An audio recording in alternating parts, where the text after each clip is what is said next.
احنا اتكلمنا عن اخلاق المستاجر والمؤجر مهمه في ايه. تعالوا بقى نتكلم عن اخلاق المشتري والمالك مهمه في ايه.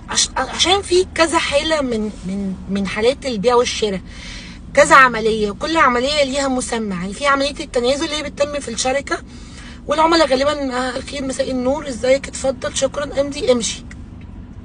فدي عمليه احنا مش محتاجين الاخلاقيات فيها. دي بقى عمليه تانية، عمليه بيعيه تانية او شرائيه تانية، اللي هي التسهيلات مع المالك بشكل مباشر.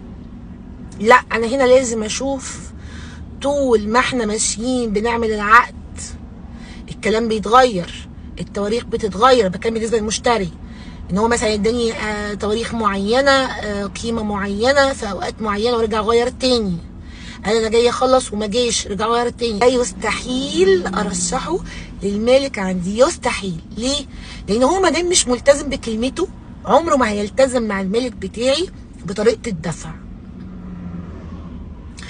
لان في بدايه الامر البروكر بيكون له التعامل الاول مع المشتري، فامور كتيره جدا بتكون واضحه للبروكر، فامانه منه ان هو مش عشان يقفل البيعه وخلاص ويطير وياخد الاتعاب بتاعته الاتنين يلبسوا في بعض. يعني ان هو مش اي حد يشتغل معاه. زي ما هو بينتقي العملاء اللي يشتغل معاها، من فضلك انتقي العملاء اللي بتقدمها للمالك، والعكس صحيح.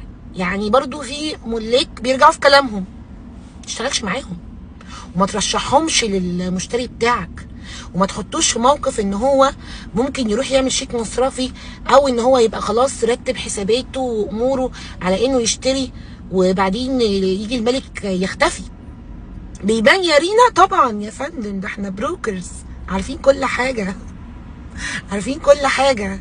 فطبعا بيبان للبروكر ان هو رجع مره في كلامه، سمعته في الماركت مش احسن حاجه. كلنا يعني زملاء وشركات زميله بنقول لبعض، فمش المفروض ان انا عشان اعمل ديل واخد الكوميشن واجري ارشح مالك بيرجع في كلامه المشتري بتاعي وضيع وقته. طيب، فاحنا لازم برضو الجزئيه دي يكون عندنا امانه فيها. يعني مش كل حاجه يا جماعه يلا بسرعه يلا بسرعه نقفل الدين ونجري.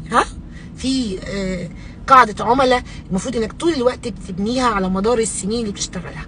انا رينا، وعشان تشوفوا عقارات من ارض الواقع بسرعه جدا هتروح على اليوتيوب وتكتب اسك رينا، هيطلع لك القناه بتاعتي. اوعى تنسى سبسكرايب.